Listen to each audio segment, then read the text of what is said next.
औज़ुबिल्लाहिमिनश्शैतानिर्रजीम बिस्मिल्लाहिर्रहमानिर्रहीम अस्सलाम वालेकुम class and welcome back to lecture number 16 for the course of math 5146। अच्छा, प्रीवियस लेक्चर में हमने हीट कंडक्शन इक्वेशन पे जो डिस्क्रिटाइजेशन में अप्लाई किया हुआ था, तो उसके एनालिसिस वाले पोर्शन में मैंने आपको एक प्रॉपर्टी दिखाई हुई थी कि जब हम नंबर ऑफ स्टेप्स को इंक्रीज कर रहे थे, टाइम स्टेप्स को या स्पेस स्टेप्स को, तो हमारा जो न्यूमेरिकल एल्गोरिथम था उसकी जो अप्रोक्सीमेशन थी वो अनस्टेबल हो जाती थी। ठीक है, यानी जो एग्जैक्ट सोल्यूशन और अप्रॉक्सीमेट सोल्यूशन के दरमियान जो डिफरेंस था वो with the increase of time steps वो अनस्टेबल था, वो डिस्टर्ब था बहुत ज्यादा। ठीक है, तो आज उसी फिनोमेना का मैथमेटिकल एनालिसिस करेंगे और देखेंगे कि what is the reason behind that stability. सही है। अच्छा, स्टेबिलिटी की पहली मैं डेफिनेशन आपको बता दूं कि numerical method is said to be stable if the difference between the exact and approximate solution remains bounded as the number of time and space steps approach to infinity। अगर कोई method ऐसा है जिसमें अगर आप टाइम स्टेप्स को increase करें या स्पेस स्टेप्स को इंक्रीज करें और जो आपका एरर ऑफ अप्रोक्सीमेशन है वो बाउंडेड रहे, ठीक है, तो उसी स्कीम को हम कहेंगे कि दिस स्कीम इज स्टेबल। अगर फॉर एग्जांपल टाइम स्टेप्स के इंक्रीज करने से आपकी जो एरर ऑफ अप्रोक्सीमेशन है वो अनबाउंडेड हो जाती है, जिस तरह से प्रीवियस लेक्चर में हमने हीट कंडक्शन पे जो प्रोसीजर अप्लाई किया हुआ था उसमें एग्जैक्टली सिचुएशन थी कि जब हम टाइम स्टेप्स को इंक्रीज कर रहे थे तो हमारा जो सोल्यूशन था वो अनस्टेबल हो रहा, यानी जो एरर था वो अनबाउंडेड हो रहा था। ठीक है, so that was a specific example of unstable schemes. ठीक है, so what is the reason behind that unstability we will discuss in this lecture. अच्छा, कन्वर्जेंस क्या होता है? अगर for example steps size increase करने से आपका एरर ऑफ अप्रोक्सीमेशन बाउंडेड हो तो वो आपका स्कीम स्टेबल स्कीम कहलाता है। ठीक है, अब कन्वर्जेंट स्कीम थोड़ा सा डिफरेंट है। अगर for example number of steps increase करने से आपका एरर ऑफ अप्रोक्सीमेशन जीरो को अप्रोच कर रहा है तो फिर हम कहेंगे कि this scheme is convergent, otherwise this is not convergent। so there is a big difference between stable schemes and convergent schemes। ठीक है, स्टेबल स्कीम्स में ये जरूरी नहीं होता कि आपका एरर ऑफ अप्रोक्सीमेशन जीरो को अप्रोच करे, जो कि कन्वर्जेंस के लिए ये जरूरी होता है कि जो एरर ऑफ अप्रोक्सीमेशन है वो हमारा जीरो को अप्रोच करेगा।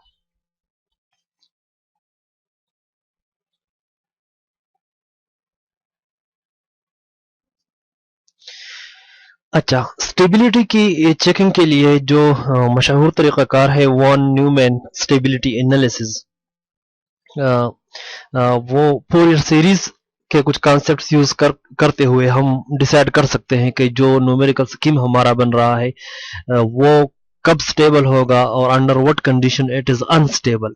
ठीक है, सो प्रोसीजर को इलस्ट्रेट करने के लिए हीट कंडक्शन इक्वेशन को अज्यूम कर ले partial u by partial t is equal to C into partial square u और पार्शियल एक्स स्क्वायर। इसको हमने डिस्क्रिटाइज्ड किया हुआ था u N J plus one is equal to you N J plus are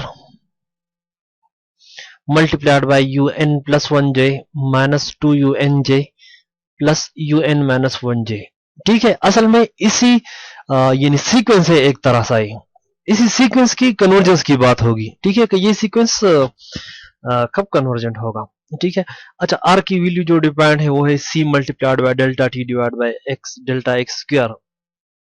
ठीक है, अच्छा, यू एन जे जो वैल्यूज है, so these are basically the values of the solution.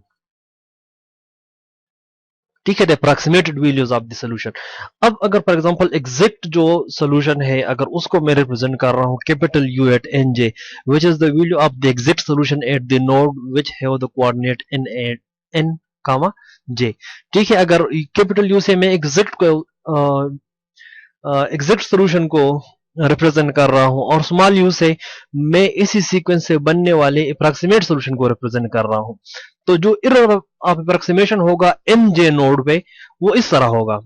error at the node nj is equal to the exact solution, the value of the exact solution at nj minus the approximated solution from this procedure at point n and j. ठीक है, ये हमारा error है E N जे। अब ये you N जे ये इसी problem से कैलकुलेट किया गया है, तो हम कहेंगे कि ये यू एन जे इसी रिकरेंस रिलेशन को कंप्लीटली सेटिस्फाई कर रहा है, क्योंकि ये यू एन जे हमने इसी रिकरेंस रिलेशन को यूज करते हुए बनाया है। ठीक है, अच्छा ये कैपिटल यू एन जे क्योंकि एग्जैक्ट सॉल्यूशन है पार्शियल डिफरेंशियल इक्वेशन का, इस इक्वेशन का एग्जैक्ट सॉल्यूशन है, और ये जो रिकरेंस रिलेशन है ये रिकरेंस रिलेशन इसी इक्वेशन से बना हुआ है, तो हम ये भी मान सकते हैं कि ये capital U of n j भी इस रिकरेंस रिलेशन को सेटिस्फाई करेगा, कंप्लीटली सेटिस्फाई करेगा। ठीक है, u N j capital U भी सेटिस्फाई कर रहा है, स्मॉल यू भी सेटिस्फाई कर रहा है, तो ये भी एक लीनियर ऑपरेटर है। ठीक है, और जो एरर हमने बनाया हुआ है तो वो भी लीनियर है in terms of capital you और एंड स्मॉल यू। तो हम ये अज्यूम कर सकते हैं, बल्कि हम एग्जैक्टली ये कह सकते हैं कि हमारा ये जो एरर है ई एन जे, ये एरर भी इस रिकरेंस रिलेशन को सेटिस्फाई करेगा। ठीक है, अगर स्मॉल यू और कैपिटल यू इस रिकरेंस रिलेशन को सेटिस्फाई कर रहे हैं तो जो एरर का सीक्वेंस बन रहा है वो भी इसी सीक्वेंस को सेटिस्फाई करेगा। सो अगर फॉर एग्जांपल हम कहें कि एरर बी ये सीक्वेंस सेटिस्फाई कर रहा है, तो उस सीक्वेंस का रिकरेंस रिलेशन हम इस तरह से एक्सप्रेस कर सकते हैं, E N comma J plus one is equal to E N J plus R into E N plus one J minus two E N J plus E N minus one J. ठीक है, तो error के लिए मेरे साथ ये reconciliation आ गई। अब हमारा एरर जो जनरेट हो रहा है वो इस इक्वेशन से जनरेट हो रहा है। ठीक है, तो अब यहां पर आप लोग ये एक बात जहन में रख ले, ये पार्शियल डिफरेंशियल इक्वेशन था, उससे हमने ये रिकरेंस रिलेशन बना लिया। ठीक है, इस स्टेटमेंट को थोड़ा सा मैं डिफरेंट करके बोलूंगा कि इस रिकरेंस रिलेशन की बैक पे एक पार्शियल डिफरेंशियल इक्वेशन है ये वाला जो काम कर रहा है। ठीक है, कैपिटल यू इस पार्शियल डिफरेंशियल इक्वेशन को सेटिस्फाई कर रहा है और उसकी अप्रॉक्सीमेशन हम करते हैं इसी सीक्वेंस से। ठीक है, on the back of this sequence there is a partial differential equation. Okay, now on the back of this equation, on the back of this recurrence relation or this sequence there is also a partial differential equation. ठीक है, इसके back पर भी एक partial differential equation है, तो वो partial differential equation capital E of x t के शेप में होगा, E ऑफ एक्स टी। ठीक है, यानी u small u N j का जो सोल्यूशन था वो capital U of x t था ना, तो स्मॉल ई एन जे का जो पार्शियल डिफरेंशियल इक्वेशन है उसका जो सोल्यूशन है वो capital E of x t के शेप में होगा।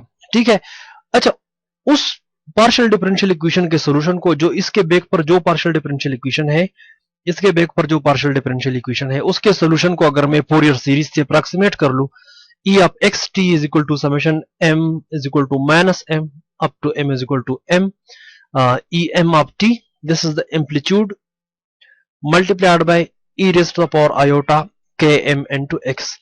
तो जो एरर फंक्शन है, जो पार्शियल जो फंक्शन एरर का पार्शियल डिफरेंशियल इक्वेशन सेटिस्फाई कर रहा है उसका पावर सीरीज, उसका जो फोरियर सीरीज है उसके फोरियर सीरीज को हम इस तरह एक्सप्रेस कर सकते हैं। ठीक है, ई पावर आयोटा के m x is cos k m x plus iota sine k m x. ठीक है, तो ये उसकी यानी जनरल रिप्रेजेंटेशन है। अच्छा, ये small E of x T means that this quantity small e depends on x and t also। so अगर हम इसको फोरियर सीरीज में करते हैं with respect to x, जो कोएफिशिएंट बनेंगे em they will be dependent on T, तो ये टाइम पर डिपेंडेंट कोएफिशिएंट बनेंगे। ठीक है जी,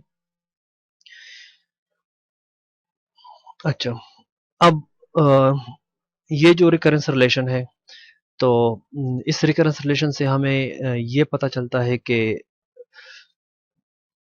इस एरर टर्म का, इस एरर टर्म में जितने भी टर्म्स यहां पर इन्वॉल्व है, जितने भी एम्पलीट्यूड्स एंड फ्रीक्वेंसी इन्वॉल्व है, तो सारे टर्म्स एक तरह के बिहेव कर रहे हैं, क्योंकि ये जो रिकरेंस रिलेशन बन रहा है ये लीनियर रिकरेंस रिलेशन बन रहा है। अगर ये लीनियर है तो यहां पर हर एक टर्म का बिहेवियर और इस टोटल टर्म का बिहेवियर सेम होगा। तो सारे टर्म्स के बिहेवियर को चेक करने से पहले यानी चेक करने के बजाय हम इस समेशन का सिर्फ एक ही टर्म कंसीडर कर लेते हैं, e m, small e M of x t, ठीक है, and this is equal to e M of T into E power iota के m of k M into x. यहां पर मेरे साथ कितने टर्म्स थे, यहां पर मेरे साथ फाइनाइट समेशन सीरीज थे, ठीक है।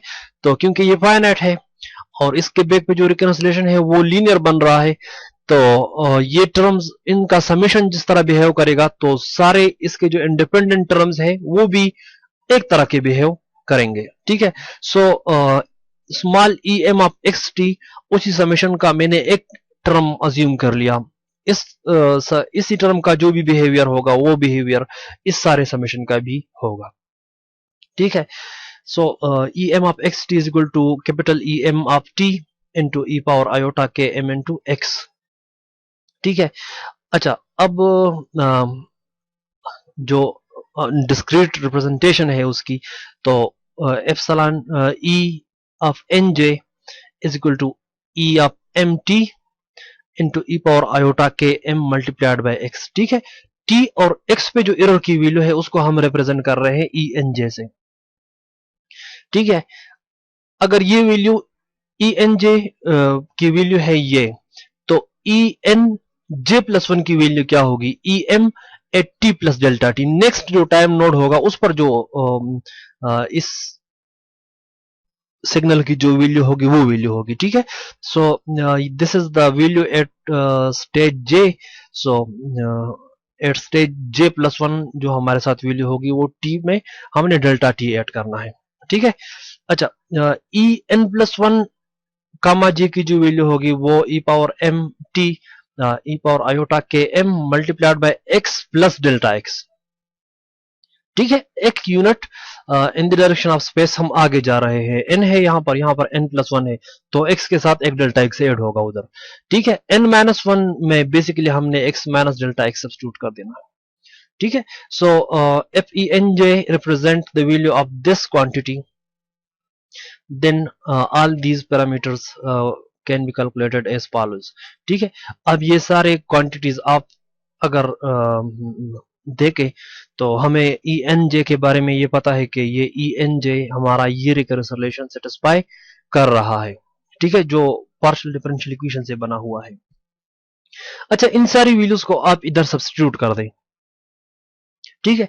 सब्स्टिट्यूशन करने से ये मैंने लगाई ई वो पहले टर्म की वैल्यू, ठीक है। This is the value of E N J plus are multiplied by this thing minus two multiplied by E N J plus E multiplied by N minus one J. सारी values मैंने substitute कर ली, इनमें से कुछ चीजें common है, ठीक है। ई एम ऑफ टी ये कॉमन है राइट हैंड साइड पे, तो इसको हम कॉमन लेके दूसरी साइड पर डिनोमिनेटर में ले जाएंगे, ठीक है। E M of T, E M of T plus delta T, ठीक है। अच्छा, इधर क्या बचेगा, इधर अच्छा एक क्वांटिटी और भी कांस्टेंट है, ई पावर आयोटा के एम एन टू एक्स, ये क्वांटिटी हर एक टर्म में कांस्टेंट है, इधर भी मल्टीप्लीकेशन में है, इधर भी मल्टीप्लीकेशन में है, यहां पर भी मल्टीप्लीकेशन में है। अगर इस पर आप exponential of A plus B equal to exponential of A multiplied by exponential of B ये वाला फॉर्मूला अप्लाई करें, ठीक है। तो इधर भी ई पावर आयोटा के एम एक्स मल्टीप्लीकेशन में है, इधर भी है और इधर भी है, तो यहां पर सारी जगहों से चीज कैंसिल हो जाएगी, ठीक है। ये ई पावर आयोटा के एम इंटू एक्स ये चीज खत्म हो जाएगी, हमारे साथ जो एस्टिमेट बचेगा वो बचेगा वन, यानी यहां पर जो चीज बचेगी one plus are multiplied by E power minus iota के M delta X plus E power iota के M delta X minus two, ठीक हो गया।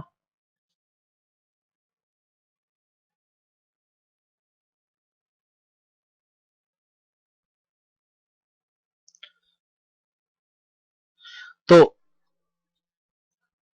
अब K M multiplied by delta X की जगह आप सब्स्टिट्यूट कर ले थीटा,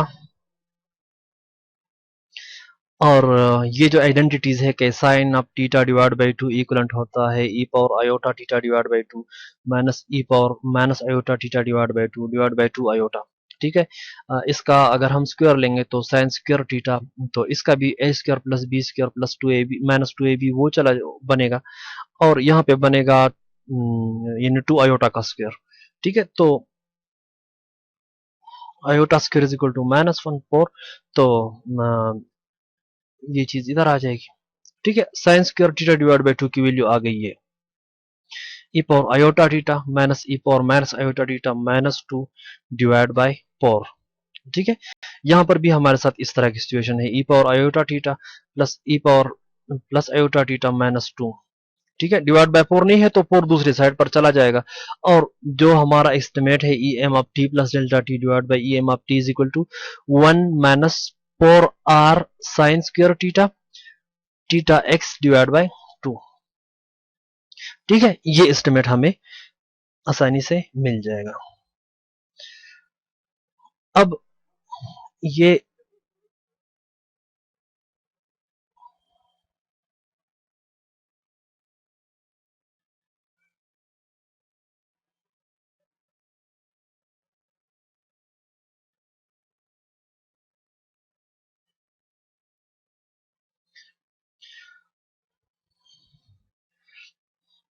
लेफ्ट हैंड साइड पे हमारे साथ जो वैल्यू है वो E M of T plus delta T and divide by E M of T, ये एरर का जो एम्पलीट्यूड है, ठीक है, एरर टर्म का जो एम्पलीट्यूड है उसको रिप्रेजेंट कर रहा है as a function of time. ठीक है, this is the value of the amplitude at T and this is the value of the amplitude at T plus delta T at the next stage. ठीक है, तो अगर next stage पे जो amplitude है वो प्रीवियस स्टेज से कम हो तो हमारा जो एरर का इम्प्लीकेशन फंक्शन है वो डिक्रीजिंग होगा। ठीक है, तो ये जो क्वांटिटी है ये क्वांटिटी वन से लेस होनी चाहिए। अगर ये क्वांटिटी वन से लेस होगी तो जो ई एम ऑफ टी है वो एक तरह से डिक्रीजिंग फंक्शन होगा, तो क्योंकि नेक्स्ट स्टेज पे जो वैल्यू है वो प्रीवियस स्टेज की वैल्यू से कम आ रही है, तो इसका मतलब है कि E M of T is something like decreasing function. ठीक है, so in order to get the error function to be decreasing we must fix that this quantity must be absolutely less than one. ठीक है, ये quantity one से less होनी चाहिए। सो अगर ये वन से लेस हो तो इसका मतलब है कि one minus four R sine square theta X divide by two is less than one. ठीक है, ये जो क्वांटिटी है ये हमेशा पॉजिटिव ही होती है, तो जब हम एब्सोल्यूट की प्रॉपर्टी अप्लाई करेंगे तो हमें ये आइडेंटिटी मिलेगी, four R sine square theta X divide by two is less than two, ये क्वांटिटी टू से लेस होनी चाहिए। ठीक है, sine square theta X divide by two का मैक्सिमम है वन, तो अगर हम इसमें मैक्सिमम सब्स्टिट्यूट करेंगे वन तो हमें ये पता चलेगा कि आर की जो वैल्यू है वो वन बाई टू से लेस होनी चाहिए। ठीक है, यानी C multiplied by delta T divide by delta X square, ये जो क्वांटिटी है ये क्वांटिटी अगर वन ओवर टू से लेस होगी तो हमारा जो स्कीम है वो हमारा स्टेबल होगा। अगर ये क्वांटिटी वन ओवर टू से लेस नहीं होगी तो जो हमारा स्कीम है वो स्टेबल नहीं होगा, but it will be strongly unstable. ठीक है, so this is the condition for the stability of the scheme. उसी स्कीम को हम कहेंगे कि this is conditionally stable and the condition of stability is that c multiplied by delta t divided by delta x square must be less than a half। ठीक है, ये आधे से कम होना चाहिए, तो तभी जाके हमारा जो स्कीम है वो स्टेबल स्कीम कहलाएगा। सही है, तो चलिए अब कल वाले एल्गोरिथम पे दोबारा चलते हैं और देखते हैं कि जब हमारे साथ वैल्यू वन ओवर टू आती है तो क्या रिजल्ट आता है, और जब वैल्यू वन ओवर टू से ग्रेटर होती है तो क्या रिजल्ट आता है। ठीक है, so let's go to the MATLAB. अच्छा, ये मैंने स्पेसिफिकेशन कल वाला जो एल्गोरिथम है उस पे आ गया हूं दोबारा। ठीक है, तो सबसे पहले मुझे वो जो कंडीशन है वो देखनी होगी। वो कंडीशन है कि ये क्वांटिटी बी क्या है, ये quantity B one over two से लेस आनी चाहिए। ठीक है, सो मैंने मैक्सिमम टाइम स्टेप्स रखे 20, dt हो गया ये, n हो गए 10, dx हो गया ये और b हो गया ये। ठीक है, तो इसको मैं मैन्युअली पहले कैलकुलेट कर लूंगा कि इन कॉन्फ़िगरेशन से जो कांस्टेंट b है इसकी वैल्यू क्या आती है। ठीक है, तो यहाँ पे मैं देखता हूं कि b आ रहा है 1। ठीक है, 1 वो 2 से लेस नहीं है। तो इन कॉन्फ़िगरेशन में from theoretical point of view हमारा जो एल्गोरिथम है उसको अनस्टेबल होना चाहिए। जो एरर है वो यानी मेथड सही नहीं होगा। ठीक है, b is not less than 1/2, so the method will not be assume to be correct. ठीक है, रन करते हैं, देखते हैं कि क्या बनता है।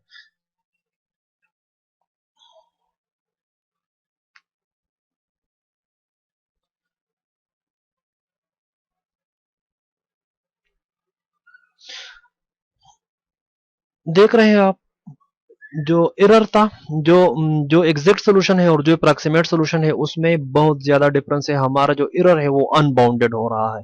ठीक है, तो हम क्या करेंगे, अब हम डिफरेंट चॉइसेस यूज करेंगे मैक्स टी और एन के लिए। ठीक है, सपोज अगर मैं यूज करूं 9।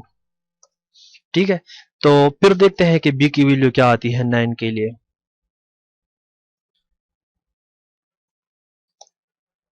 0.81 अनस्टेबल होगा। ठीक है, कंफर्म करते हैं।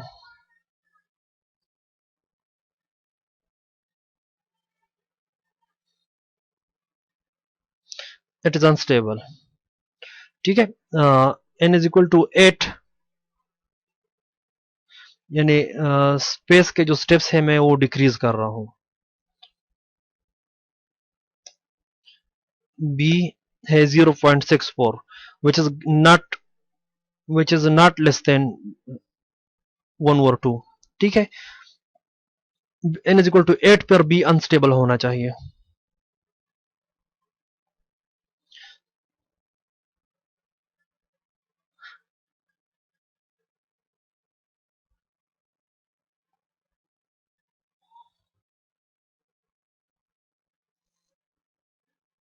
तो n इज इक्वल टू 8 पर भी सिचुएशन सही नहीं है। सपोज मैं 30 स्टेप्स यूज करूं टाइम के और 15 स्टेप्स यूज करूं स्पेस के। पहले b देख लेते हैं कि b की वैल्यू क्या है। 1.5 अनस्टेबल होगा। इसका मतलब है कि हमें जो टाइम के स्टेप्स है वो इंक्रीज करने चाहिए, क्योंकि वो नोमिनेटर में है, डिनोमिनेटर में है। तो इसको अगर 20 करते हैं,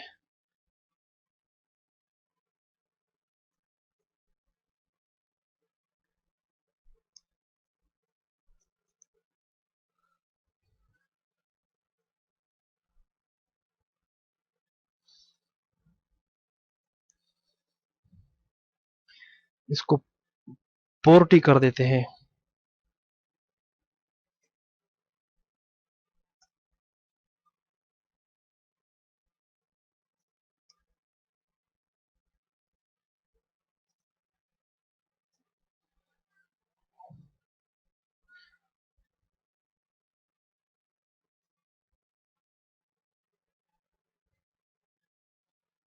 इसको 10 कर देते हैं इसको।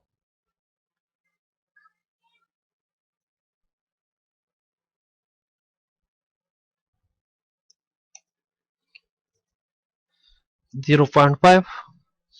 ठीक है, इन कन्फिग्रेशन पे ये वैल्यू मेरे साथ 0.5 के इक्वलेंट आ गई। ठीक है, तो आई होप सो कि इसके लिए भी ये जो एल्गोरिथम है हमारा वो कुछ ना कुछ हद तक स्टेबल ही होगा।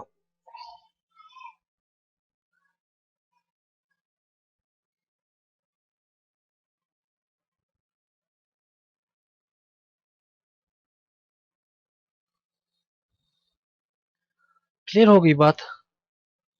So this scheme is conditionally stable if the value of b is less than 1/2, then the scheme will provide exact means stable solution. If it is not equivalent to 1/2, then it is not stable। ठीक है, इंशाल्लाह next class में और किसी topic पे discussion होगी। तब तक के लिए अल्लाह।